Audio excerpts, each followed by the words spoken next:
What is it you want, Barry? What do you want? You want the moon? Just say the word and I'll throw a lasso around it and pull it down. Ladies and gentlemen, boys and girls, dying times here. Come with me if you want to live. That's it, man. Game over, man. Game over. The Force will be with you, always. Ladies and gentlemen, welcome back to 20th Century Geek. I'm your regular host, Scott Weatherly, and I'm being joined by my story companion. It's story time. We're sitting comfortably, and I'm being joined by Tony Farina. How you doing, Tony? I'm very well. These story times. I'm so glad. Every time I get super excited. It's like, and you know, I'm always running to something else because I've got like meetings and work and real life. Because I'm always doing this in the middle of my day, but it's like such a highlight to do these and to be like, and just to revisit these things that we love and through this perspective. So I'm super excited about today because one of my all-time favorite films. So excited. I didn't know this was based on. I love this film, and I didn't know it was based on a story. Was it a book? It's a very short story. But yeah, no, this was fascinating. This was really cool. It is one of my favorite films. You know, we're doing They Live, starring Hot Rod, Rowdy Roddy Piper, who I've got like a lot to say about. Keith David, the amazing Keith David. Evil Lynn, who that's the only other role I know. Cross the names for me. I know it from, and a whole host of other people. Well, not that many people. She's from the Masters of the Universe. Masters of the Universe film as Evil Lynn. Yeah. That's the only thing I ever knew as a kid. And then when I was showing the film, I'm like, those eyes. Yeah, oh God. Yeah, amazing. Those are not. That's what she looks like. Yeah. And directed by, I've come to a very sort of solid conclusion. My possibly favorite director, John Carpenter. I mean, you would not be. I mean, he's got to be a short list for me too. Yeah. He's exceptional. Yeah. Yeah, this work throughout the 80s and early 90s is so good. But it's based on a 1963 very short story by Ray Nelson called 8 o'clock in the morning. And this story reads like a pitch for a violent Twilight Zone episode. It really does, doesn't it? Wow. Yeah. I loved it. I thought it was great. I thought it was a really cool story. But yeah, I was like, yeah, I can imagine like Rod Serling reading this and being going, no, not for us. Sorry. That's even the Outer Limits is going to pass on that one, pal. Yeah. Yeah. That's true. But let's start as we do. We start with the story, and we will work to the film. So the story follows our main character, George Nada, the name obviously Nada, carries on, who is at a hypnotist show, and during the hypnotist show is told to awake. Yes, and that results in him not just waking from his hypnosis, but waking into a different level of consciousness. And as he leaves the performance, he's noticed these lizard people in the audience, and then out and he sort of hides it to himself. And he's obviously using this to try to determine what's going on. Eventually, firstly he sees similar things, you know, the obey, the work, all that kind of things. But more than anything, he ends up killing one of these lizard people, and then decides to just go on a murdering rampage and kill them all. However, he is, I'm assuming, found out, which we'll get to, and he receives a phone call from the lizard people saying, basically, sort of like, calm down, stop what you're doing. You're going to be dead from a heart attack at 8 o'clock in the morning. The story then he takes it and says, well, no, I'm not going to do that because I'm awake now. I'm not going to follow your instructions. Goes to check on his girlfriend to make sure she's not a lizard person, and kills more. And then eventually gets to the TV station. He realizes that it's the TV projecting out, much like in the film. Breaks the control, and it says the final line. I do want to just read the final bit. Because they're called the Fascinators. That's what I like. Yeah, the Fascinators. What a great name. I'm disappointed that didn't carry over. It was George's voice the city heard that morning, but it was the Fascinator's image, and the city did awake for the very first time, and the war began. George did not live to see the victory that finally came. He died of a heart attack at exactly 8 o'clock. The balls of Nelson. Yeah. Again, like you said, it is a Twilight Zone episode because of that ending. Oh, yeah, 100%. Yeah. And honestly, the way it starts too, it's very, and my love of Kafka, but again, it's the same thing. It's like at the end of the show, the hypnotist told his subjects awake, one sentence, the next sentence, one sentence paragraph. Something unusual happened. That's it. Like you said, that's the pitch. That's the log line. That's it. Like you said, and he's like, you can imagine him in the elevator, like coked out of his mind, trying to tell somebody this story. And they're like, there's this guy, his name is George Nada. Do you get it? Because he's not a person. We're not really people. Yeah. I could just I love it would be amazing. When you say that, because it's funny, when I was reading this, have you ever seen Mad Men? I've not watched it. Okay. Yeah. I highly recommend Mad Men. It's a fantastic show. But it's obviously set during the 60s. And there's a character in that keeps the fact that he writes science fiction and has them publish these things a secret. And I was reading this and I was like, this feels like the kind of story that would come out and stuff. So for that very reason, as you say, sort of like trying to pitch it and sort of going like, no, this is what the story is. This is what it's about. Yeah. Because it's only 5 pages. And so that's it. It really is almost like, I feel like, and I know he's a divisive storyteller, but Shyamalan, and I actually like The Lady in the Water a lot. I know people hate it, but he did acknowledge that was a story he just used to make up for his kids to get them to go to bed. Yeah. And so it started that way. So it's like, that's why it's so weird and it changes because he would be like, they'd be adding stuff and I was got to add in what if a guy's only got a big arm? He's got to write that into because he's making it up. So that story very follows the oral tradition.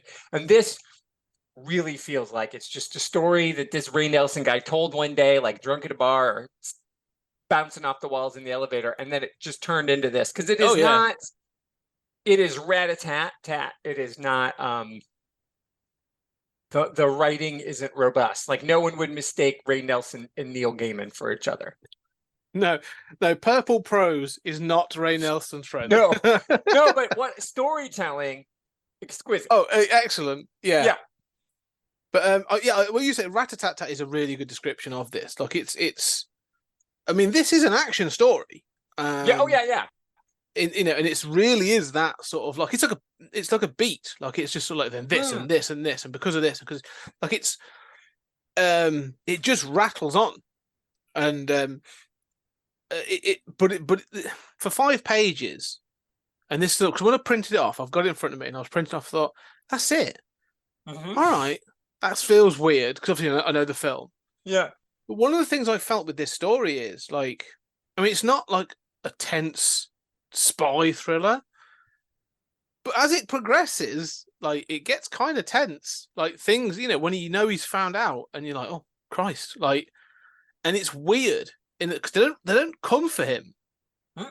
He goes to them. Oh yeah. Right at them. But like, the fact that they this is one of my sort of favorite bits. So like you say, he gets spotted because he's like people on the street have noticed he's a bit more indifferent or a bit weird because he ends up seeing one, and sort of one of these fascinators asked like got a light. He's just like, I gave him a light, moved on. And he says about all these different bits and pieces, and he goes home, and as you said, there's the way it's sort of like bum bum bum, single line. It says, we are your friends. You do anything for a friend, wouldn't you? Obey, work. That's off the TV. Suddenly the phone rang. And that's it. Like, he's like, boom, boom, boom. Yeah.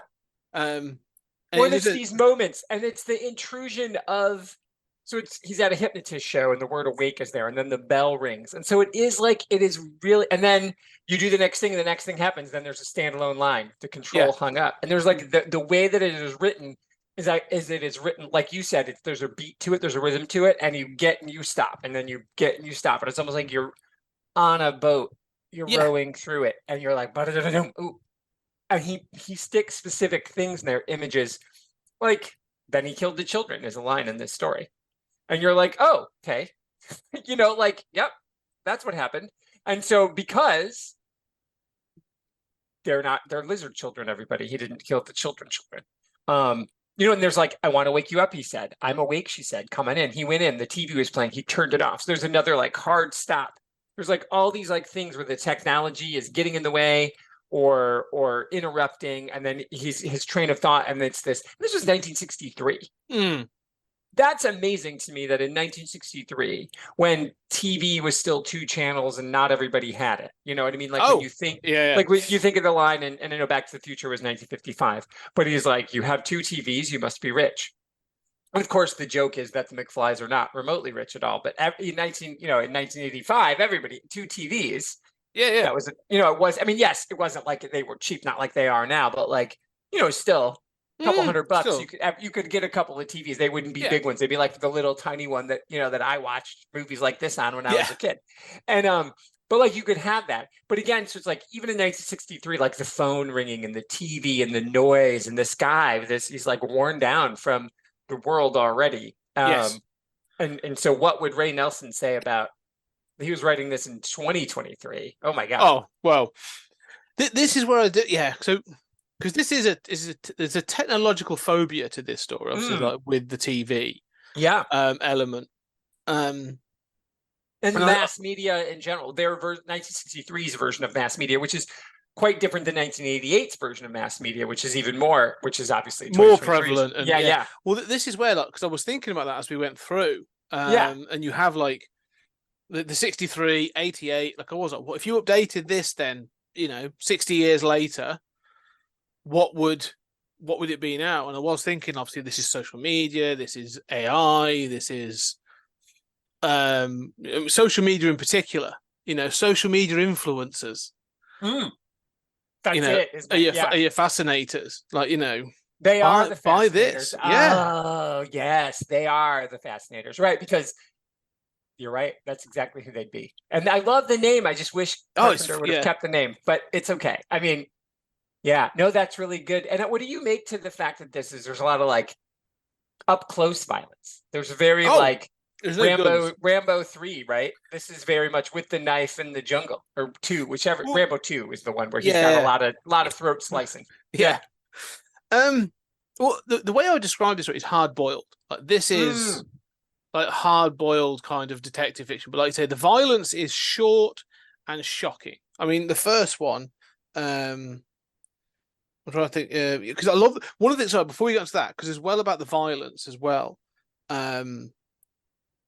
is it never sort of you know they're reptilian, you know that they're these fascinators, but it keeps reminding you that like, although he can see that, like others can't.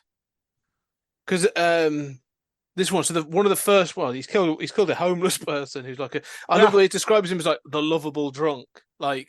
He's just on the street watching. But I'm just going to read this paragraph because I think it's great.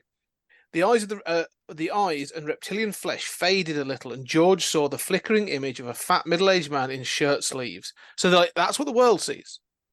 So it was still a man when George slashed its throat with the eating knife, but it was an alien before it hit the floor. So it's like he dragged it into the apartment and kicked the door shut. What do you see? He asked Lil, the girlfriend, pointing out the many-eyed snake thing on the floor. Which is crazy. And she just says, Mr. Coney. So she still sees the fact that he's just killed her neighbor, but we know it's not. Do we? But I just love that violence when it's like this guy's come to the door to say, you're making too much noise, and he slashed the throat of him. It's very violent. It's very kind of shocking. Well, and then so like there's the line too, though, to follow up. So then it's like he slit his throat from behind and searched the apartment. He found human bones and skulls and a half-eaten hand. He found tanks with huge fat slugs floating in them. The children, he thought, and killed them all. So those are the children, are the slugs. But it's like, what do the people? So again, if you go back to what you just read, do the people come in and see children in the apartment? Is he killing children, or because do they see slugs? You know what I mean? Like. It doesn't go back, but it leads you to think like, if somebody walked in, infanticide. It's, Anakin in the nursery, not he's just killing a bunch of slugs. So you don't know. It's like such an interesting image because he even thinks of them as children. So he sees it as I love that. Do you think that Bret Easton Ellis read this and was like, what if Patrick Bateman? You know what I mean? Like, because that's the whole thing. If anybody's ever read or seen American Psycho. like in my mind, the only person he actually kills is the homeless guy, and the rest of it is all a It's fiction. hallucination. Yeah. Yeah. And so, and you could even argue maybe he doesn't even kill the homeless guy. And I think that translates from the book to the movie in both ways. But it's also like, did Bret Easton Ellis stumble across this? He's like, well, what if the ending feels a bit like follow it out, doesn't it? Because Yeah. it is this slashy and the get up close, and he's seeing these things that nobody else can see. And Patrick Bateman, I reread that book last year just because I hadn't in a long time. It's still so disturbing, and it's so good. And it's also like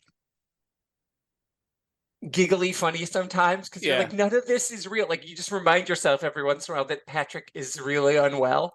And there's a moment in here in this, as I was reading this again, and I was like, I wonder. Like, I never really made the connection until this read through of that whole idea of what you see and what you know, and specifically because Perception of the way that up until the end, talking about perception, until the end, and that thing, because obviously George is breaking into the studio and he says, I know how to make everyone awake and all this other stuff. The ending sort of confirms that he's right. Okay, so the ending says, because of the war, it says everybody wakes up and everybody sees them, right? Wake up, see us as we are and kill us, is what sort of like, he makes them say. But there was a part of me when I was reading this, that I was like, he's come out of hypnosis. Is what he's seeing real? Exactly. Is this hypnosis? Is this seeing the reptilians actually an after effect of the hypnosis? Like, is this a hallucination? Obviously, it confirms it isn't at the end, but it makes that brutality of killing them, and everything. Like, oh my god, could this all have been a hallucination? Yeah, it's really effective. It's such a. And I think for it being, and I have no idea where it was originally published. I don't know how anybody stumbled across it.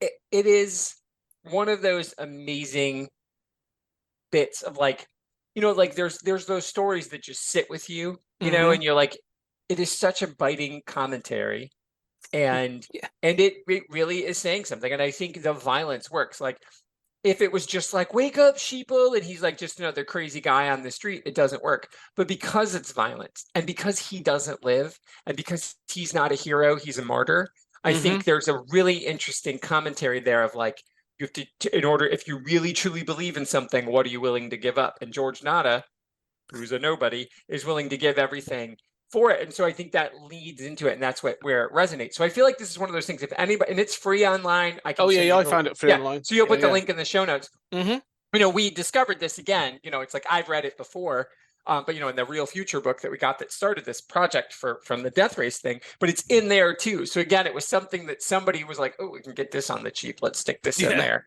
Because and everybody's going to have their minds blown. And I think it's one of those stories that like, there's a handful of those really short, punchy stories that stick with you for a long time. Kate Chopin's story of an hour. It's like, honestly, at 2.5 pages, and it is. It's not. I mean, it's not this, by the way. It's Kate Chopin. Although Kate Chopin fighting snake people would be amazing. But again, there's like just a handful of those where you stumble across them, and you're like, good God. Yeah, that's so good. Like, what's going on in your mind? I wish I could find more Ray Nelson. Like, I want to know what's out there. Yeah, this feels like the kind of thing. Like, it appeared in like a Playboy or. Like that kind of magazine, and then it's gone like he had like a couple of stories published and then left it and became an accountant, and like people are picking you pick this up and go like, what? How the hell did you not write more? Like, I know, yeah. I mean, it's like like we talk about Shirley Jackson. We did the lottery on here, of course, one of the greatest pieces of American horror, and I just read her biography, A Haunted Life, Rather Haunted Life, which is exceptional too. She was quite the person, but she fucking hated the lottery by the end because it was all everybody ever wanted to talk about. She was like, I also wrote this. I also wrote this. I also did this. But it's like, oh my God, Miss Jackson, the lottery. And she's like, yeah, I was just showing you. So it's, you know what I mean? So I almost wonder if it was that. Who knows? Maybe there was like in the early 60s, there were a bunch of Nelson stands out there. And he was, like you said, he just had to drop out. Yeah, he's like, I almost want to do like, there's a collection, there's a story collection to be had of basically like, humans are horrible. Here's the lottery. Here's here's this thing of like why we're awful. I want to call it that. Why we're awful. A collection of stories of humans. Yeah. Right. And I know that the villains are the reptiles, but again, it's like they're using us against us. I mean, that's the whole point. We invent, and I mean, maybe the argument is he's trying to make is that they invented TV, but I don't get that. I feel like they come because we gave them the opportunity to come. Yes, but also like they're not inventive. They are playing on stereotypes and archetypes that we have created. Exactly. I mean, like the two that he kills, you know, the fleshy middle-aged man in shirt sleeves, who's probably going to look like a businessman. And I like the line again. George felt his grasp of awareness waver. For a moment, the reptilian head dissolved into the face of a lovable drunk. Of course, the drunk would be lovable.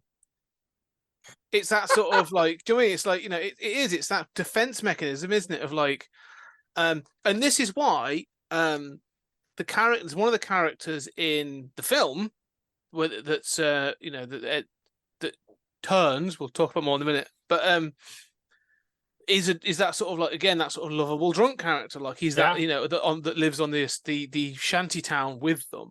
And so I'm like, yeah, this is it. We've created these stereotypes and these archetypes, like they're just playing into them to cover for themselves. Like, so yeah, we've built the framework that they are just existing in, and that sort of thing. That's exactly it. No, that's totally true. Right. We allow that. We and this is what we do, right? And the movie is a little more like, sometimes Carpenter doesn't do subtext, right? He just is like text. Yeah. Most of the times, Carpenter's like, here's the thing, text. If you missed the point, we're not looking.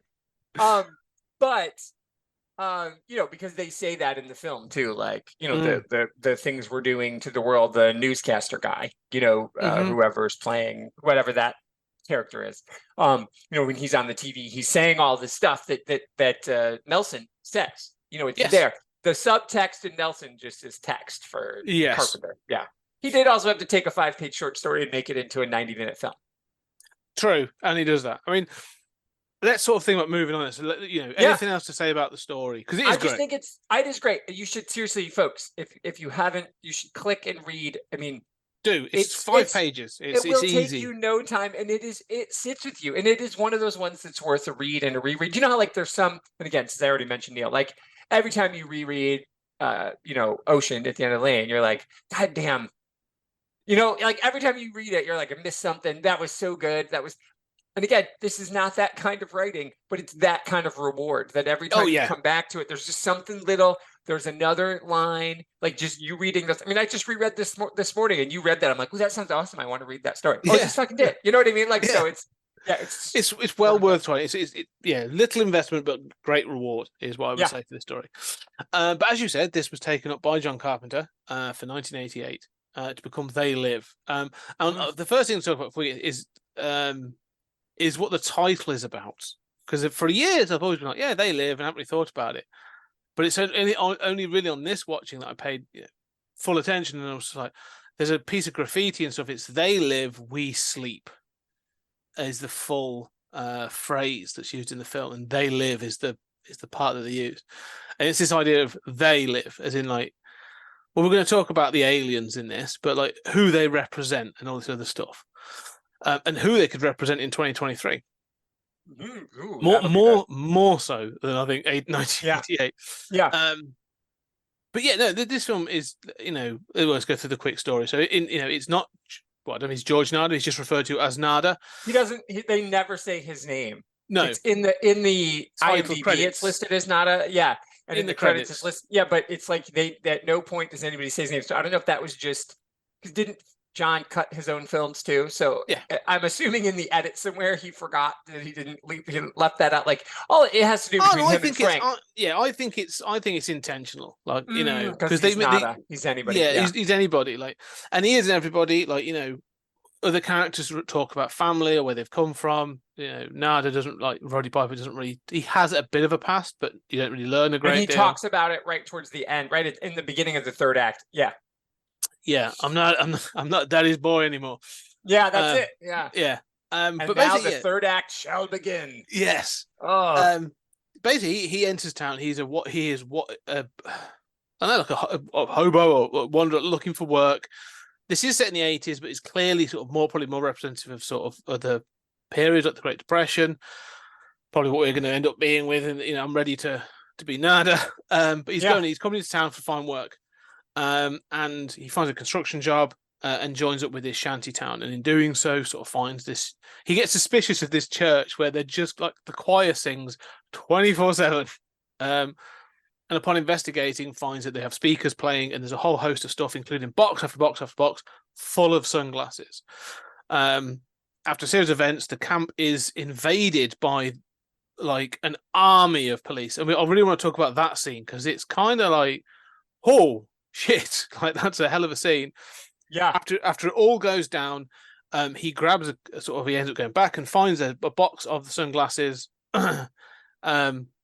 Trying to find out what it was all about, tries the sunglasses on, and then we get into the most famous part of this. He sees the world, it shows the world in grayscale, which I love the design of. But all the signs have obey, marry and reproduce, no imagination, no thought, purchase, consume. The money says this is your God. Your God. Yeah, I love that. So all this post hypnotic suggestions and all this other stuff, but also he sees that there are certain individuals that have a certain complexion problem,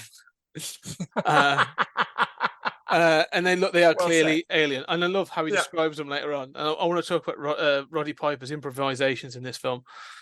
And so, he ends up sort of like walking around, seeing all these different things, and gets into trouble. And then he basically he needs to find other people on his side. He tries to use a woman called Holly.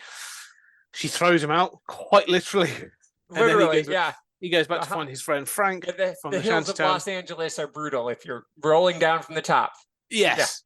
Yeah. His friend Frank, played by Keith David, who, after one of my favorite wrestling matches of all time, honestly, he makes him wear the sunglasses. Frank then sees what's going on, and between them, they then join the resistance and eventually try and take down the television station. And at the very end, we'll talk about the what happens to Nada, but at the end of the film, the aliens are revealed, and that's the end. Wow. That you end, and no, that's not the end. John Carpenter was like, I already got the hard R for all the flex. Might as well just have random 80s boobs. Yes. I mean, like that's the last shot of the movie for no reason. And I almost feel like it was the second team. They were like, somebody was like, John, you've already got the hard R. Why not? Yeah. Why not?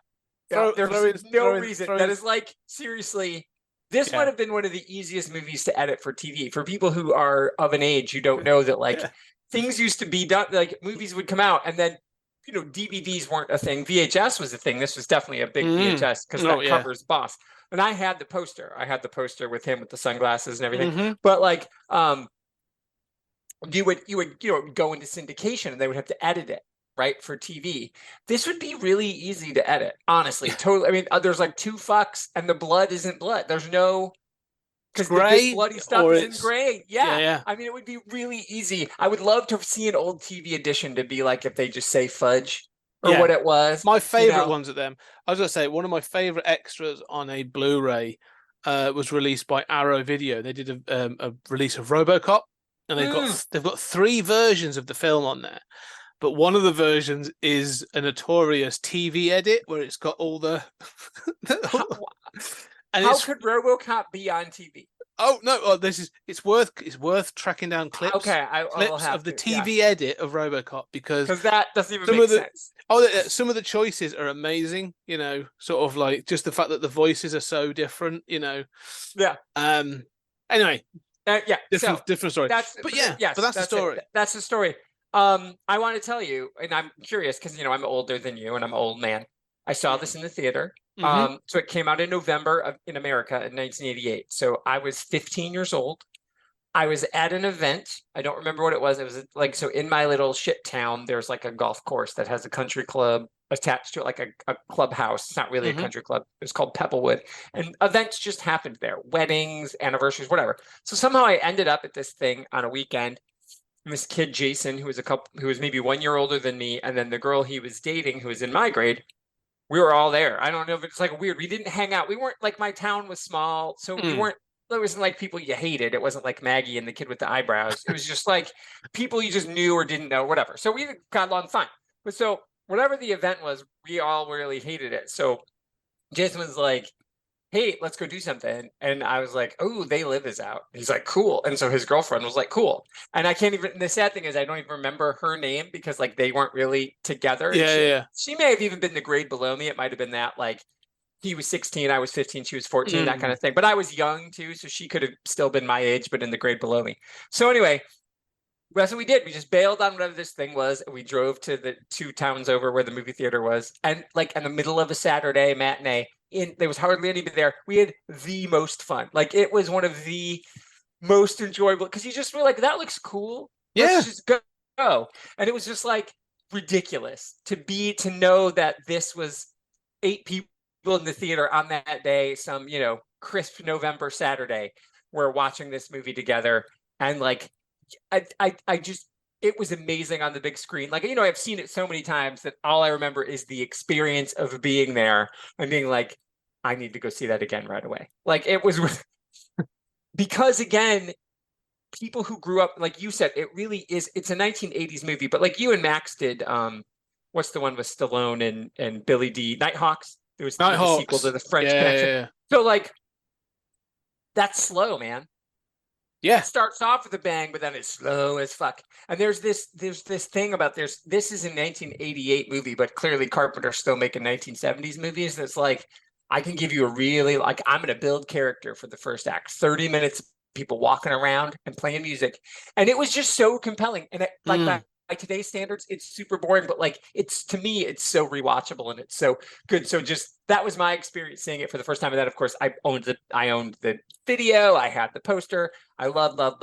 What was your experience of this? How did you come to it? Because you knew Roddy from wrestling before. Oh, yeah. So I knew of this film. Like I came in, because in '88 I was 7. Okay, so you were not seeing it in the theater. No, so I wasn't going to the cinema to see this.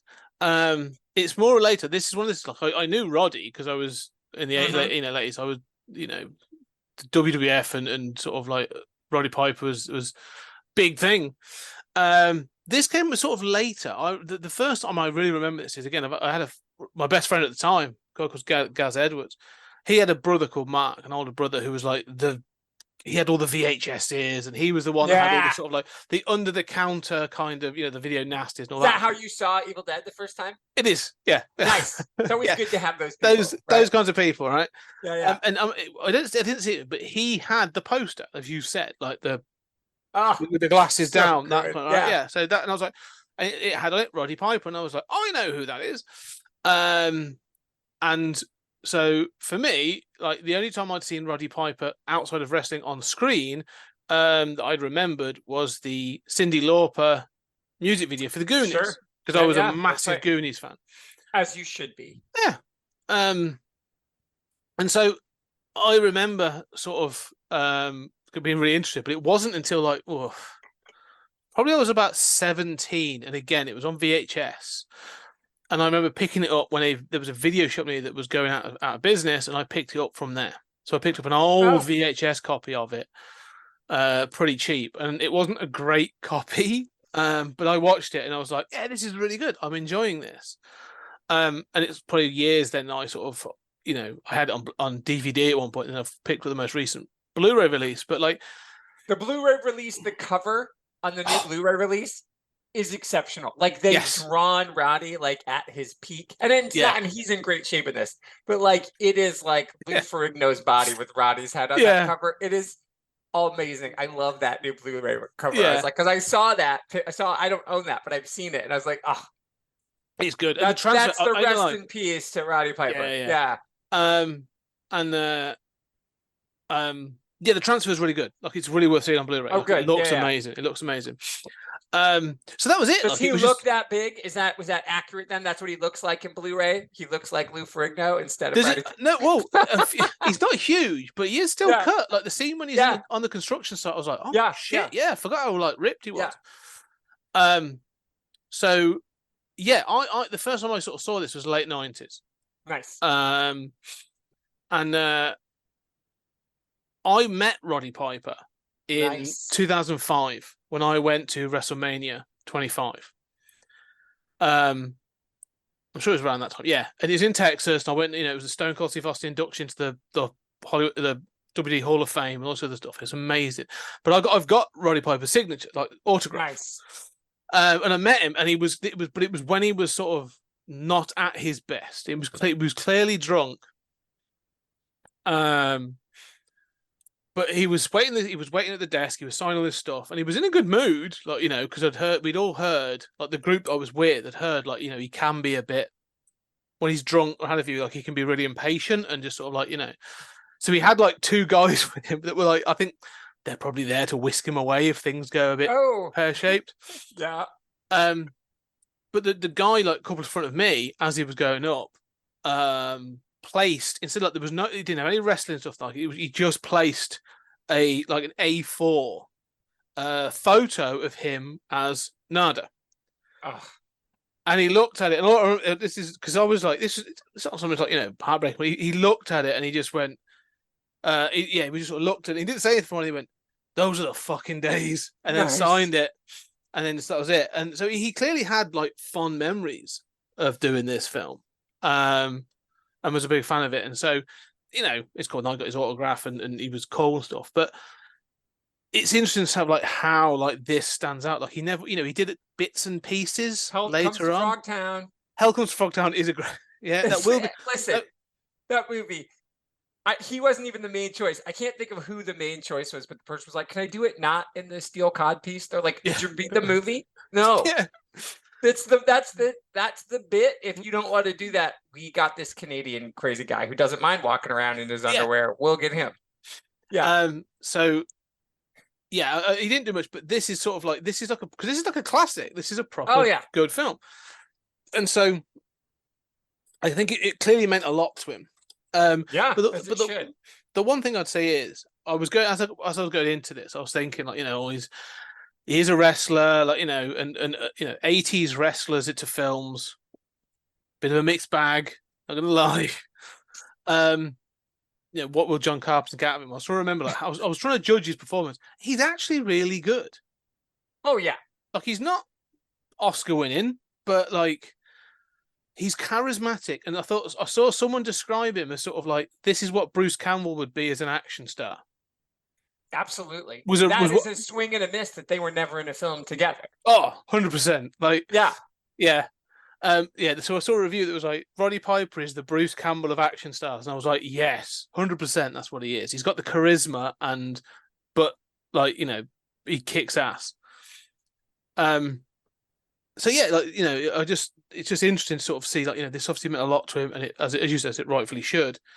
But it's sort of that first 30 minutes, as you say, is an interesting piece because it does go on, like say, for a full half an hour. And John Carpenter's like, I have a 3-act structure, and we're gonna every one of his movies. He's like, yes. I mean, Halloween. Oh, if you want to teach 3-act structure, you watch Halloween. Yeah. This is, the end, and again, the end of the second act is the greatest end of a second act in the history of cinema. I mean, like, I'm probably being hyperbolic there, but honestly, you think of like watching it again, Chad, what's his name? Chad, whatever, John Wick's Chad. Oh, yeah. He saw this, right? And he was like, oh, I can get actors to do that. Yeah. I don't need stand-ins. I can just all right. And then they do. And like so everybody like gives John Wick all the credit for having the actors like when Keanu was in Common roll down the stairs for an hour. And you're like, it's them, and that's fine, and that's good. But again, they also both saw this. And they're like, the fight on the stairs is this. They're like loving this scene. I mean, that goes on way too long, as I think that's in the second John Wick. Right. And it's the same thing here where it's like the wrestling scene, it is the greatest wrestling scene ever.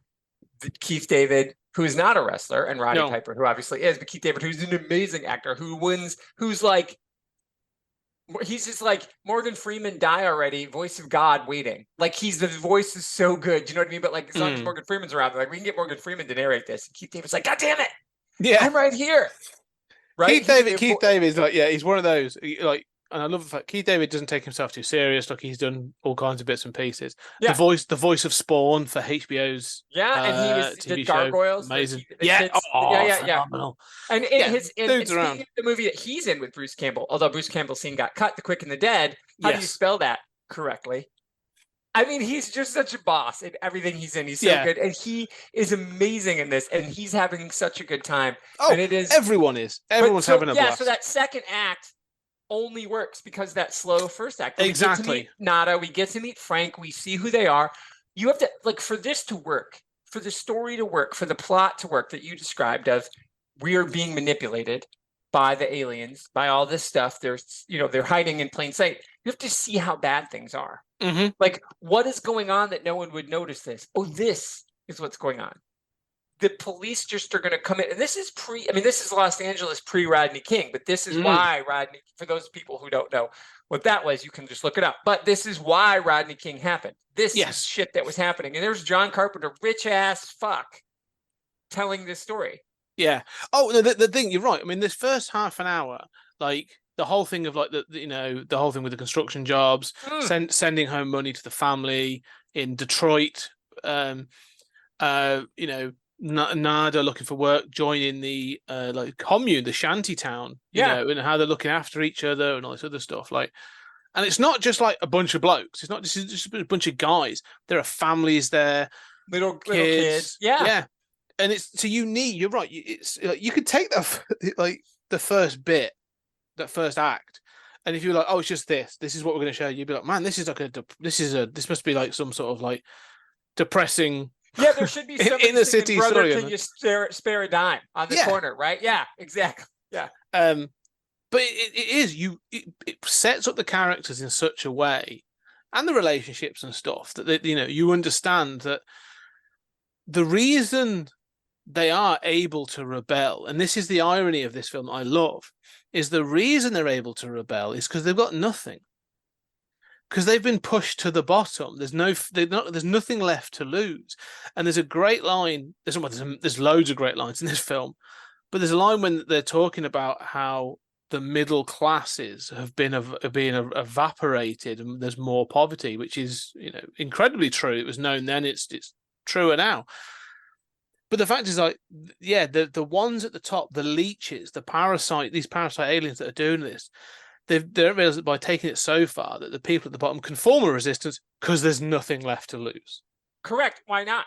Why not go? I mean, it's either our life sucks anyway. Like there's nothing, and then there's that twist with the bum whose name is the Drifter. He turns, right? He turns on them because and again, it only works because the way that it's set up, but he also the guy who turns the whole time. He's not working. He's not doing anything. He's not helping the commune. He's sitting on ass watching TV. Yeah. Like his whole thing is like, this fucking guy again, blah, blah, blah. And you're like, okay. So it is brilliant storytelling. And what again, Carpenter, who, and I just want there to be a Carpenter universe. And so because Keith David's character is from Detroit, Assault on Precinct 13. Right. Okay. Let's I'm just putting it all out there. No. Okay. That's such a point. Yeah. This was the first time I noticed this. I think there is a Carpenter universe. Oh, okay. Tell me about it. Okay. So there's a line in this film. So we know that there's Carpenter has the Apocalypse trilogy, okay, which is The Thing, Prince of Darkness, and In the Mouth of Madness. Right. Amazing films. But there's a moment in this film when the bum that we're talking about, the drifter guy, they're talking, and he says about there's reports of homeless guys of just random acts of violence because of a dream they're having. That's the plot of Prince of Darkness. Wow, you're right. And so I was like, so Prince of Darkness. But then John Carpenter and George Romero are called out at the end of the movie on the TV. Yes. About being too violent. So there's also that John Carpenter's in it. And as we were saying, John Carpenter wrote this as Frank Armitage, which is Keith David's character's name, Frank Armitage. So it's also like this has got layers. There's meta layers. There. He's there. He's the witness to it. Yeah. I honestly think, I agree. I think that this and the events of Prince of Darkness are in the same universe. Okay.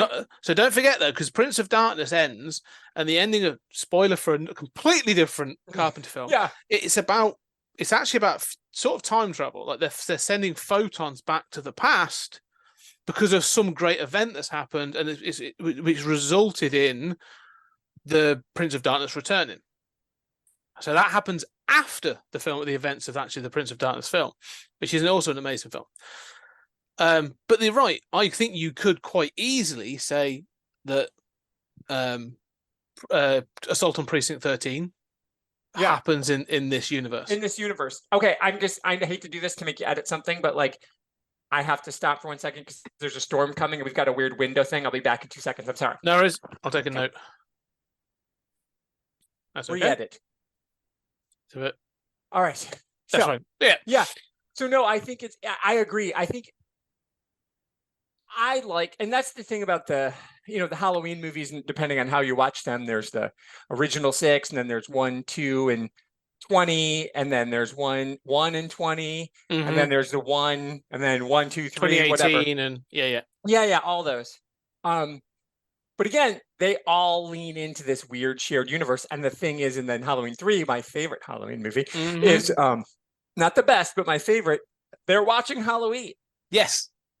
So again, there's this fun thing that he does. He knows who he is. He knows what he's about. But he's always having something to say too. Oh yeah. And he's always, I mean, in the original Halloween, they're watching The Thing from Another World. So right. Oh, you're right. The original, not his. No. In the 1978 version, the two kids are watching The Thing from Another World, whilst but they're not watching his. Not his version. No, the original. They're watching the one. Yeah, Howard watching Hawks. the original. The thing. Yeah, right. The Howard Hawks one. Okay. Right. So he's super meta. Yeah, it's brilliant. Yeah. So I do think there is and one day I'm going to go through and do a full watch through. That'll be your next. That'll be your next. Oh, book maybe after you get the action book, you'll be like the Carpenter verse. Yeah, I'll buy it. Line me up. But let's talk about this works because of not just because of the setup, but it works because of the cast. And we've said about how great we think. Roddy Piper's an interesting choice because he's not a known commodity. Apart from being a wrestler, not as an actor, not really in the mainstream. So you can't really hang your hat on him, but he is the main. He is pretty much like in every scene. Like he is the central thing of this. Like selling this to a studio must have been kind of because until the end of the second act, Keith David's there. He's getting him through. You're like, people know him. He's awesome. You love his voice. Act 2, it's just Rowdy. Yeah. And then Meg Foster comes in for a minute during Act 2, but it is like, again, really, and again, he's not so good enough actor. They did not try to make romance happen. They're just like, we're not gonna. No. She could have been anybody, but we're gonna move on from that. And then then Keith David comes back in for Act 3, but it's like, it is really the crux of it. The big turning point of the movie is him having to act, and he's good. Yeah, he is, and he holds the audience. He holds the screen. And there's a couple of scenes where, because if you've ever seen Roddy doing his thing in the ring, I saw him live. I saw a live Piper. Yeah, he's amazing. Yeah. Like he can be a manic energy doing his thing in the ring, but he's very controlled in this, and I like the fact he sort of maintains that. And there's a couple of moments when you see it come through, but he is definitely a great choice for it because of those things. Because he's big, he's sort of but he's a presence. And he's able to hold himself, but he shines when he's able to let loose. And you wanted to talk about some of those let loosey lines. I know for a fact. I just want go on. Genius. No, I know it's true. No, you're right. That's what I mean. When he lets loose, he is acting. He's taking direction. You can see. He's also got Keith David right there. I mean, that doesn't. He's so good. That doesn't. Like you talked about the cast and Peter Jason who plays Gilbert. He's an actor. Meg Foster, it helps when a no-name actor is surrounded by people. And Roddy was not there. He wasn't there to grandstand, right? He was there to learn to act. Yeah. And he feels like Batista. This feels like when you get you watch Batista. Like Dave Batista has clearly turned up and learned from people, and you go oh, cool. Like he's gone in humble and learned and become a really good on-screen presence. I feel that's what Roddy was doing with this. didn't pan out the same way, but I do feel like, oh, he's taking direction from Carpenter and he's learning from like Keith David and all these other people. So cool. And he does it and he keeps it contained and he sort of like, there's moments when you of genuine pathos. There are three moments I really want to talk about there that I love. The moment when he first goes into the church and he finds all the this is a small scene, but it's very different. He sort of finds the glasses and he finds there's like behind a board in a wall, but when he replaces the board, it clunks, and you just see there's like the Roddy smile is there. That like he's like, there you go, and he pulls it back in, and I'm like, that's not like that feels like, all right, they've let that slide, but that's sort of like it's not out of character, but like he feels this. That's when you first notice, there's something about Nada. There's something more. And you obviously get the before we get to the famous line. Oh yeah. Before we get to the really famous line, which he improvised, you also get my favorite. He goes into the grocery store, the sort of and the woman. Oh, that's amazing. And the older woman pumps into him, and he basically his description of it is something like, "You look like your face was dipped in cheddar cheese in 1954 and left out in the sun." But it's the fact he turns to the other person and like he looks at her and he's like, "You're all right, but her." Formaldehyde face. Formaldehyde's face, yeah. Yeah, amazing. And the reason it works is because of that. And again, you can't drop into the second act. Your brain says you want to drop in there, but it doesn't work. No. Because at first he's acting, he's controlled, he's tight. And then again, when you get to the thing where he's like, I'm not my daddy's son anymore. Daddy's not, whatever that is, daddy's not around to beat my ass, whatever it is, he says. It's so good. He's so fucking cool. But it's like, that works because that's the rage he's been holding in this whole time. We talk about like this time out in Colorado and this is it. And when you hear it, like then the moment when he's trying to get a job, and he's like, I'm from Denver and all this. And there's like, so you can see he's beaten down and he's kind of got that frustration. That's a great scene. Frustration. That's it. Yeah. That scene when she sort of says to him, like he's trying to say, like, I'll do anything. Like, I can work. And the woman says to him, we've got nothing for you. And just that look of like, of course you haven't. Like, screw you, lady. Like, yeah, of course you haven't. And he even has the line too later where he's like, and of course, in the most Canadian accent ever, I believe in America. You're like, okay. Yeah. But that's fine. That's not what people from Colorado sound like. It's fine. But yeah, so it's like, but again, you're so right. So that when he turns loose, all of that rage and all of that simple private work makes that land. If you just start the movie there, if you do the Kafka and you just start like the way that the short story starts, it doesn't work. No. You need Nada to be tempered down and beaten because this is him rebelling. Like he is he is triggering the resistance. Obviously there's the most famous line which everybody knows. I've come here to chew bubblegum and kick ass and I'm all out of bubblegum. Love it. Was improvised, was a Roddy line. And apparently I read it today. Carpenter's direction was, you've broken into a bank but you're not robbing the place, you need to say something. Amazing. That was it. And that's what he said. And that was what he said. Yeah. Exceptional. And then at the end of the world's greatest wrestling match, when he's like, life's a bitch and she's back in heat. And you're like, boss. Come on. Well, there's little lines like again, like there's a moment when he's in the police and he's in the bank and he sees the guy with the watch and he's got the shotgun and he says, "Mama don't like no tattletales." That's it. He does say that, doesn't he? Yeah. What the fuck? It's like really bizarre, but it's just he is amazing in that line, like But like I say, and you can tell that frustration is building because there's a sense of when he notices everything. Like firstly, there's all the shock, like he sees the signs, obey, reproduce. This is your god on the money and all this other stuff. There's like an absolute like what the hell moment, and then you sort of get to the point where he's like, this kind of makes sense.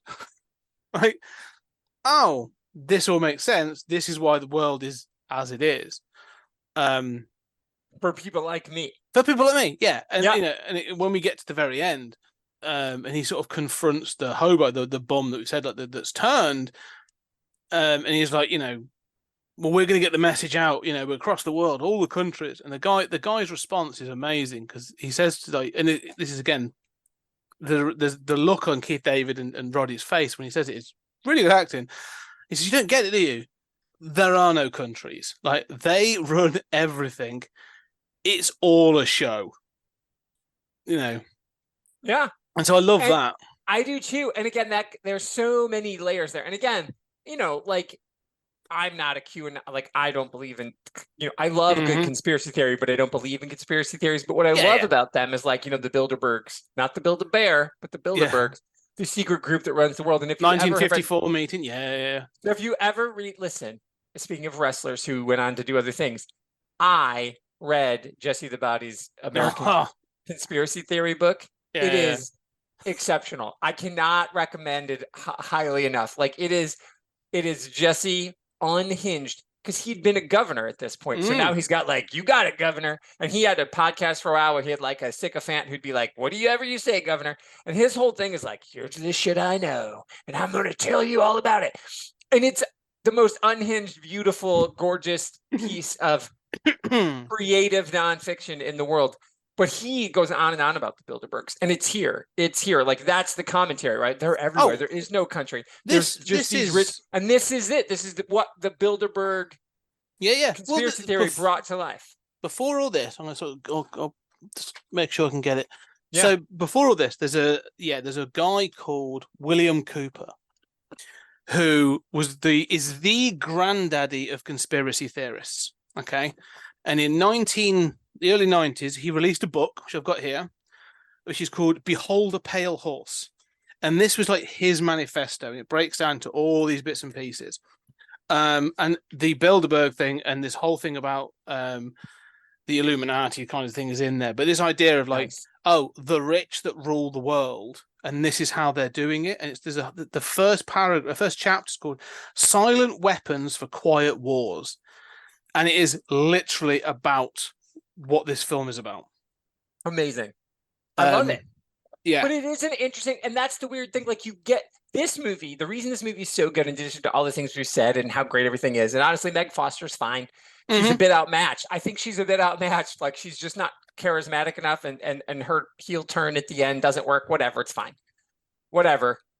She's fine. But the genius of this movie is John Carpenter is showing you how conspiracy theories work, because there are rich people. There are people. John Carpenter is a guy who worked his ass off to be John Carpenter. He wasn't, like, his most famous heroine is the first Nepo baby, right? Like, the first Scream Queen is the daughter of the Scream Queen, and not like Jamie Lee Curtis worked her ass off, and I love her, but she's really super talented. But, like, Carpenter's not that. He works, he does everything. He wrote this. He fucking did the music. He directed it. He edits the movie. Like, Robert Rodriguez. Like, Robert Rodriguez is the next. Like, John Carpenter's clearly his hero, right? It's 100%. He want, like, I mean, that fucking the El Mariachi trilogy is amazing, and the first movie, the first El Mariachi, which he made for $7,000, and he's wearing the camera the whole time. He's also the fucking camera operator.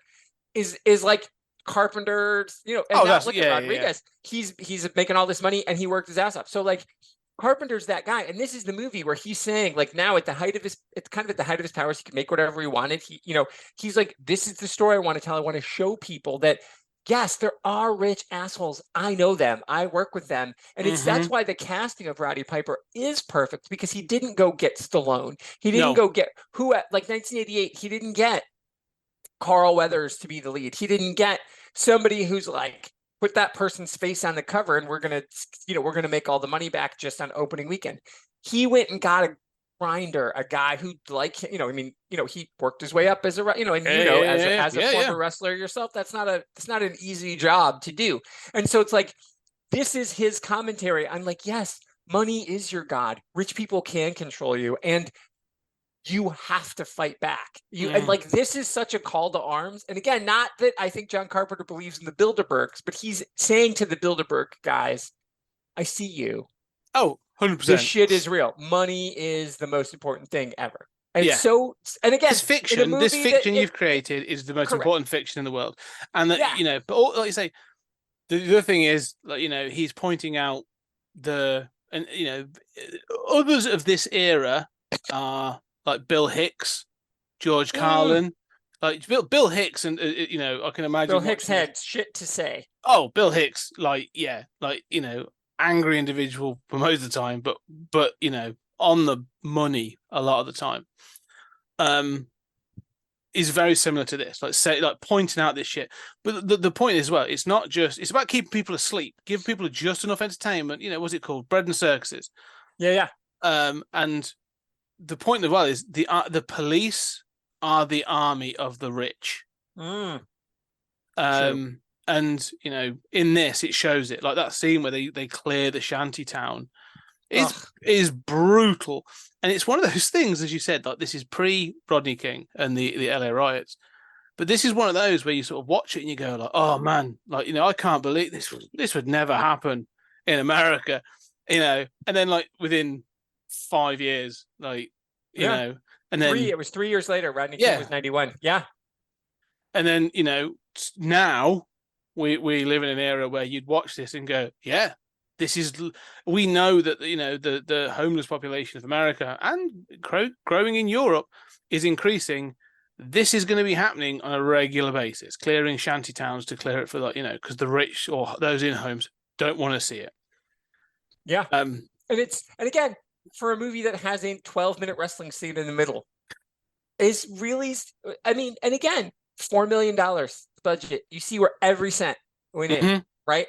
It's like, and again, that's what $4 million. And you're like, fuck, if I had $4 million, I wouldn't make a movie, right? But you're not John Carpenter, right? He had more than four. You know what I mean? Like, but again, the money is worth it because it's entertaining. You're talking about it. It's thought provoking. It is, and it is still on top of it all, really good, silly fun. That is the beauty of Carpenter. He knows how to, number one, make an amazing film. And again, anytime I watch fire in a movie, and I know we're not talking about this movie, but like I always think back, like he lit somebody on fire in the Thing.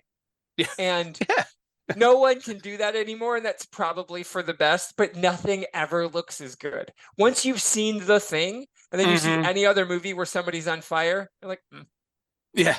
John Carpenter lit a guy on fire. Yeah. You're like, but he shouldn't have. Well, but that guy said it was fine. Yeah. We may not like even, to be fair, he may not have told him. He might have been like, look at that. I find that with Carpenter. Carpenter is one of those he's grounded, like he's grassroots kind of directing and doing stuff, like every one of his films. And one day maybe we'll get around to talking about like Snake Plissken. That's the only other person I thought I was like, this could have been Kurt Russell, but like 88 Kurt Russell would have cost too much. Would have cost too much. Making Tango and Cash, you're on to sort of like it's a slightly different actor. And I don't know if I have a feeling they may have had a bit of a falling out post Big Trouble in Little China. But they made up and made Escape from LA. Yeah. So they came back together. But and Bruce Campbell's in that. He Damn is. it! Yes. Oh, we just keep missing out of Roddy Piper. It's close. Yeah. He's adjacent to all these. He's in the other things. Yeah. But like I say, this whole scene, like, it's I love the way you said call to arms, because this is basically it is. And I do feel like one of the things that makes me laugh about this film, I was looking at some of the sort of the influence of this film, right? So you can get T-shirts now that will say like, I'm here to chew bubblegum and kick ass, and do that. Right? And you think, okay, that's a cool slogan. I'd forgotten until recently, so I've seen them. Right, there are baseball caps around that just have on them "Obey." And it's become like a slogan, and I was like, that comes from this, and I'm not sure anybody knows that, or at least remembers that. But how ironic that this, like you said, that this subconscious sort of like marketing thing that they do in this film has now become just the marketing. Right, and again, it was like when you watch it, you're like a little on the nose, Frank Armitage, and you're like, oh, but no, this is it. It is. Now it's the truth. Now it's the truth. And it is, that's what makes it so good. And so then when you get to that totally gonzo, and again, when you rewatch, the third act isn't as crazy as it could be, the third act. It's a little bit tense. It's a little bit like Cloak and Dagger, who's going to turn on you or whatever. But it is definitely, there's lots of guns and there's lots of random shooting of things and weird science fiction. Oh my God, he's showing me. That's crazy. I didn't know that. That's outrageous. Carpenter. He's Should not be- dead. I'm sure No. he's pissed. He should be getting money from that. Those obey caps. Yeah. But But I mean, he yeah, would, it's so. I just can't. I know. I lose my, because I get what you want this movie to be. Like in your mind, the thing is you've seen this movie. If you've seen this movie before, you remember the things you remember. You remember the second act. You remember the third act. But it is the setup. It's the character development. It's the performances, and then of course it's the fucking soundtrack. Another John Carpenter soundtrack that is working its ass off. And I love, like, I forgot this was the time when I was like watching. I was on the bike this morning watching it. Mm-hmm. It's like, oh man, it's a Western. Oh, 100%. It's a standoff, right? I'm like, Yes. oh my God. So he did another thing. And so this goes back. His name is Nada, but also in the cut, he cut his name out. Yeah, right? he's a man with no name. So good, right? Yeah. Oh, 100%. Yeah, I love that. But it's also, like you say, the film starts with him walking into town. Like, you don't see him get off he walks past a train. The sort of suggestion is that he's got off a train, but you don't see that. He just appears from behind a train and walks into town. This is the man with no name. This is, Jimbo. This is, Fistful of Dollars. This is the same sort of character. Yeah, 100%. And I love that. However, this is Shane as well. Okay. Because that's the sort of like comes out of the ranges, the gunman sort of looking to sort of do good. And Shane, again, I'm going to spoil a film from 1954. Leaves. How dare you? Leaves at the end of that film, shot, and just makes up an excuse and goes into the ranges and goes off to the plains to die. And so you have that sort of, it's a strangely wonderful film. And it's been remade by James Mangold. It was called Logan. Yes, pretty much. Yeah. Yeah. But what I like about this film is you say about what you remember, right? You remember the bombast, you remember the one-liners, you remember the sort of like, the look of the aliens, you remember the finale, which has got this like the weird teleportation thing, which is a great description, which is like it's got bendy it's got bent lenses or something. It's like trust it. Just trust the technology. Yeah. But the thing that often gets forgotten is Nada dies at the end of this. Yes. He's a martyr, just like George in the story. Oh, yeah, he is. Yeah, he completes his mission, but not only does Nada die, so does Frank, and I'd forgotten that. And I'd forgotten that because that happens off camera. Yes, but like he's the one that's like, I'm sending money back to my wife and kids, and so in his death is like, it's a gut punch the way it happens because it comes out of nowhere, off screen, but it's happened because it's come from Holly as her heel turn. But yeah, then on the thing he gets shot, and I love the fact that it's sort of like you see that, and this is a good performance by Roddy. He gets shot, and it's that thing of like, fuck it, and then he shoots the antenna, and it's sort of the image is gone, the illusion is broken, and he just sort of falls over, and that's like you say, you get the montage of them being revealed on television and in bars, in bed. For no reason. What's the matter, baby? Yeah. And I think, honestly, this is the thing that I wish he had done. I wish he had flipped it. I wish it had been that the woman was the alien. Like, if you're going to do the boobs, give us the alien boobs. And then boobs. Have the dude be a man. I think a human. I think that would have been funnier. But they were like, that's going to cost more. Yeah. Like, to do up that prosthetic boobs and that sort of thing. Here's the thing, though. You got to keep it. Here's why I like the fact that this was made by John Carpenter, but it was also made in the 80s. Because if this was now, you'd be looking at, not only would you be looking for the Carpenter shared universe, you'd be looking for the Nada franchise. They were like, so at the end of the film, like, right, we can't kill him because we're going to want it to have him during the war. Nada's going to be, how do he come? Well, what's the sequel? How does he come back to fight the aliens if he's killed on that, the roof of that building? Well, he doesn't. He's dead. That's the point. He's died. That's the point. Yeah, that's the point. Like, I can imagine there being studio notes that are like, no, Nada lives, like those kind of things. You're going like, no, you don't understand. Like, look, you're just one of them. Just stop. Stop giving notes. Well, and you can't, and that's the thing. That's where Carpenter being. So, like, he wrote it, he directed, he produced it, he did the music, he cut it. He didn't shoot it. It's the whatever the guy name who shoots all his movies, George something or other. So that's the one thing he didn't do. He wasn't his own cinematographer. That other person is a real person. He's like, I can't do everything, people. And he wrote, his wife, wrote Halloween with him, and she did not co-write this with him, but she was. I don't even know what they were. She's the producer on it. Deborah Hill. Deborah, is she a producer on this? Yeah. Okay, so she's there because she's again knows how to talk Carpenter, which is good. You need that. You need that other voice in the room because he did so much work. But that helps. When you're the producer, when your wife is the other producer, you can be like, I don't need your note. There is no studio. And I actually think because it's called John Carpenter's They Live. Yes. And he does that a lot as he got older and as he owned his own production company, because he wanted everybody to know I approve. There's no director's cut. There's no bullshit. What you see is exactly what you get. And I appreciate that because and as I watched it again today, and I think every time I watch it, in different hands, in a young director's hands, who's not an indie director. So don't think like John Watts, Spider-Man, John Watts. He's an indie guy. A friend of mine, a woman I work with knows him. Her daughter is the one who produced Cop Car, and she produced Clown. And she's the one who, him and Jake Schreier, who's going to do Thunderbolts. And those were her guys. She discovered them and produced their first movies. So like Jake did Robot and Frank, which is an exceptional film. Oh, that's a good film.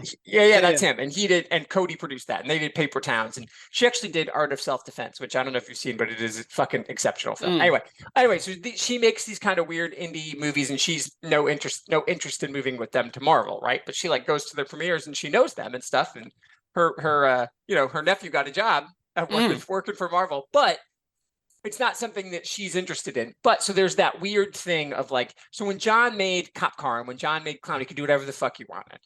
Nobody's there to give him any notes. But then the next step up, for Jake in particular, his next step up from making Robot and Frank was Paper Towns. And so now it's like a John Green movie. Well, now there's more people in your ear. Now instead of having Cody Ryder as your producer, there's 8 producers. And now you're like, we want this, and we need this, and we need to make sure we have this. And he's like, well, and then the next thing up and the next thing up. And so that the more money there is, the worse it is for you. And so and again, in different hands, in a different director, a director who's made this really indie darling. And then before they go on to make the next big thing, if they made this movie, that middle budget movie, it would have a totally different ending. Like you said, it would be, we're setting up the Notaverse. They wouldn't be able to say, no, I'm going to kill him at the end. He dies at the end. That's the end. It would make no sense for him to live in any way, shape, or form. And they would be like, did you see Alien 4? And you'd be like, now listen, I have a soft spot in my heart for Alien 4, but it makes no sense. Yeah, it doesn't. I hate it. I have a soft spot in my brain for but Alien 4. It doesn't make any sense. No, it doesn't. What are we doing? It's this is dumb.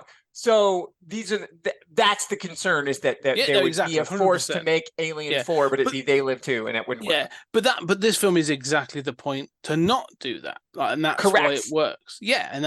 So that's why I love this film. Carpenter did have those experiences. He went on to make things like Memoirs of an Invisible Man, and Carpenter's best when he's left to his own devices. The 90s were not kind overall to Carpenter. But no, but the money was there, and that was it. He started, and even Halloween 3 broke his heart. Yes. And that's why Michael Myers comes back. And so he is, again, a victim of his own success, because people are like, oh, Halloween's good, you should make Halloween 2. And he and Jamie Lee were like, all right. And Deborah Hill's like, there's not really a story there. So, they kind of make a different movie. And then Halloween 3, he's like, cool, now I did what you wanted. Now I can do what I wanted to do, which was a yearly anthology series based on Halloween. And they're like, that was really good, but nobody gets it. Yeah. And so then he got looped into that. And that's the sad thing, is they're going to try, Michael Myers will come back again. We'll keep getting this bullshit forever. And those Rob Zombie ones are unwatchable. But because John Carpenter doesn't own that himself, there's that other producer who's not him and Deborah.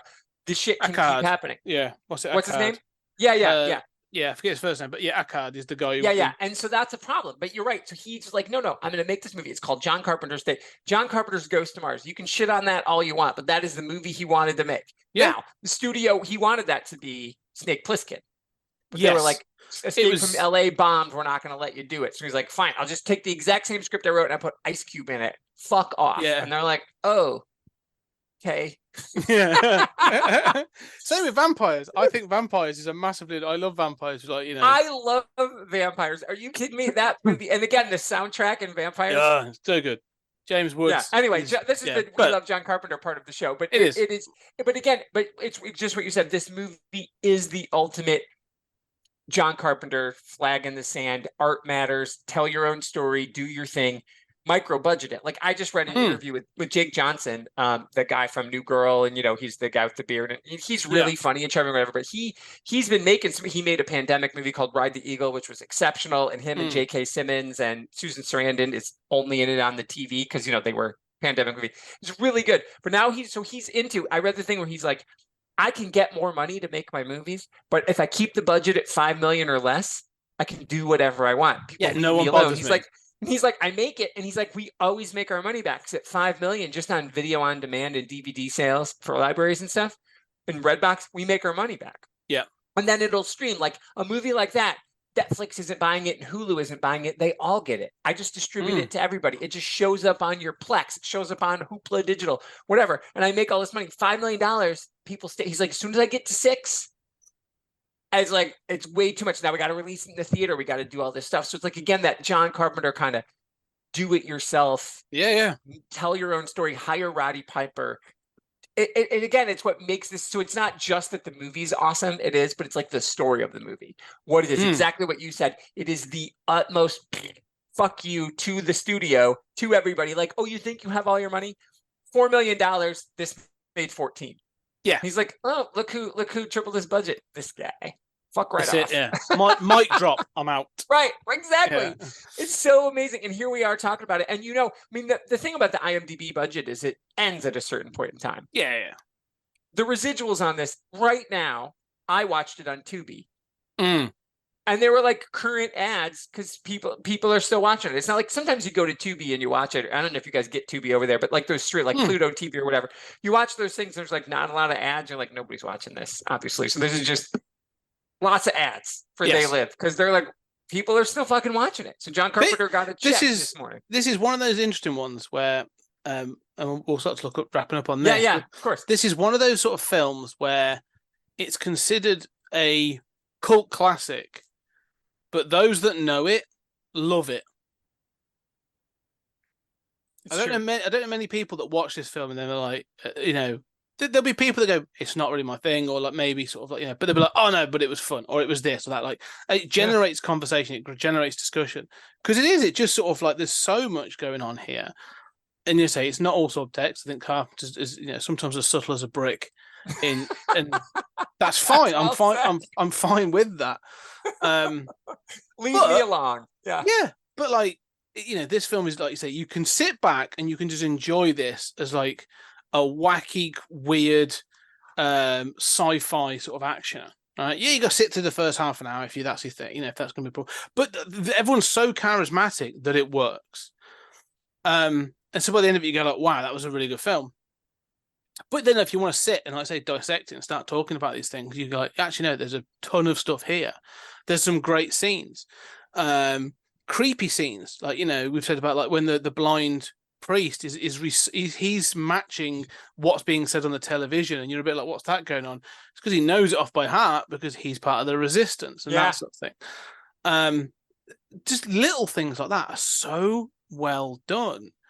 And just having like Roddy Piper as your star, just a cherry on top, to be perfectly honest. Like, yeah, and and again, seriously, folks, if nothing else, go to the YouTubes, just type in "They Live Alley Wrestling Scene." It will be it'll be like 8 to 12 minutes of joy. Those two are having so much fun. There's even a moment where Roddy smiles, like he laughs in the middle of it because he's having too much fun. It's exceptional, and they left it in because it was like, leave it. It's fine. Well, it works. It works in the scene. Works. But I want to say this is why. Right, I will finish on this because I forgot when I talk about this. I know I'm running out of time, but that scene works because I called it a wrestling match. It's a fight scene, but it works because it tells a story. The reason Roddy was so good. He was, he's like Ric Flair level sort of like performer. They told a story in that ring. Like they were like, right, here's the goodie, here's the baddie, here's the reason, here's the motivation. I'm picking a body part. Like, we're gonna tell a story in the ring. This fight tells a story. Oh, like yeah. I love the fact it starts like simple enough, and he says, "Look, I'm going to give you a week's wages," because this is after like Nada's gone off on one, and Frank throws it into the box, which is a great shot, by the way. He sort of throws the money into the box, and then there's sort of like he sort of just walks up and Frank punches him in the face, and that's it then, and it keeps going, it keeps on. Yeah, but it doesn't sort of go straight into like a martial arts fight. It starts with like a punch here, a punch there, and they sort of go, they're sort of judging each other. And then it escalates into, slightly larger haymaker punches and throws and, other bits and pieces. And then it ends with like 2 suplexes. One of them's got like a 2x4. And that is the moment when he smashes the window and Keith David's character's like, and that's when he laughs. Crazy. Right, because then I don't think he was supposed to smash the bottle. Keith smashes the bottle at him, and then Roddy laughs. Yeah, the bottle but it works. I think it was a real glass bottle because he drops it immediately. It wasn't like one of those plastic like sugar. Oh my god, it so works. It works because it breaks the tension. But then it breaks the tension, but it pisses Frank off even more. So he runs at him, and it keeps building, and so. You're being told this story throughout this fight of like why Roddy or why Nada is so determined to get somebody on side, but also like Frank's just like, leave me the fuck alone. Like I've got a family and stuff, and I'm because Frank never goes really on the offensive. Like often it's sort of like go away. He's always keeping Nada at a distance. It's not until the end that he really goes on the offensive to like take him out. So it's just really well choreographed. Again, if you watch the special features and you listen to the commentary, like they talk about how like they were just going through stuff like day after day, and like Roddy was turning up to set and going like, I've got this idea, we're gonna do this, and then we'll do this and this other stuff. Like it took them days to do this fight scene. And it works. It works brilliantly. It is. It's a classic. I just a performance. It's just a great performance. It is exceptional, and I can't recommend it enough. And again, I just think if you're like, oh, I don't like Carpenter or whatever, like you just give this a chance, sit with it. It's old kind of storytelling. It is not, but it is art. And again, you think about how good the thing is and how he sits with stuff and he makes you get to know those people so that it matters later. You get to know, if you don't get to know Frank and Nada and the people, like you said, even that moment, like by just having the dad and his daughter at the homeless camp, it changes things when the police come in. Like they only have 2 lines, but they're there and they're in the background of every scene. And you're like, oh, God, it's so good. Anyway, it's so good. It is a good. It's amazing. So there we go. Now we'll wrap it up on that. So we've talked about. Go check. There's a link down below. Go check out 8 o'clock in the morning. 100%. It's a very short story. It's fantastic. Well worth checking out. And do go and check out They Live. If you haven't seen it, we've spoiled quite a lot of it. So sorry. But still, seriously, go check it out. Like it's such a good film. Available on physical media, available on all the, you can rent it from Prime and all the places. I'm sure it'll be free on Tubi in America. Yeah. There you go. So go check it out. So Tony, that was awesome. What's next? What should everybody expect? What is next? I'm gonna have to check actually because I did write it down. We've got other things, and we have to fill some time whilst we're gonna visit. No, but I know that on our list eventually we will revisit John Carpenter because The Thing, I believe, is on our list. Is it The not? Thing is on our list. So that'll be amazing. And I know, as I was talking to our good friend, your co-host, brother from The Other Mother, Dr. D, when I told him about this and told him you were eventually going to do Total Recall, he was like, I want to talk to Total Recall with you guys. I was like, we can bring Julian on. Probably make that happen. I think we can make that happen. I think because that would be good because I'm assuming whenever we get around to Total Recall, we would do the new version because we've been doing We'd that. have If to do there's all a of them. remake, Yeah, and again, we'd have to say, Unfortunately, Kate we'd have to Beckinsale do. and We'd have to Colin do. Farrell, Yeah. did you guys need the money? Like, I don't know. Your career seemed to be in good shape. I don't understand what you were thinking about. Yeah. So what is next? Next is a different pace. We're going a very different pace. We're going to be doing It Had to Be Murder and Rear Window, which is possibly one of my favorite Alfred Hitchcock films. It's a good one. I think, boy, that's a tough call. I was going to say out loud it's Charade, because I think it is, but also that's your instant response. It's usually the gut response. Yeah, usually a good way to go. probably, and I think that's the one everybody forgets about. That was older Cary Grant and Audrey Hepburn. Charade is probably. I'm going to say it is. I'm going to say it was Charade, but boy, there's lots of good ones to choose from. Okay, so that's what we'll do. We'll be back. Rear Window. Hitchcock. That'll be exciting. Very soon episode. But for now, Tony, thank you very much for coming on and talking. And me forcing you to talk They Live. I'm so sorry. Darn, I know. I may just have to wait now 6 months till I watch it again. Yes. But for now, ladies and gentlemen, thank you very much. Go check out the Patreon. On the Patreon, we've got loads of other discussions in our sister podcast, Stories Out of Time and Space, where I am joined by Julian and we talk science fiction films. And on the Patreon, we're talking Twilight Zone. I do my 30-minute thoughts, and we've got a whole bunch of other stuff on there. Go check it out. But for now, thank you, Tony. Thank you, everybody else. And we'll see you on the next.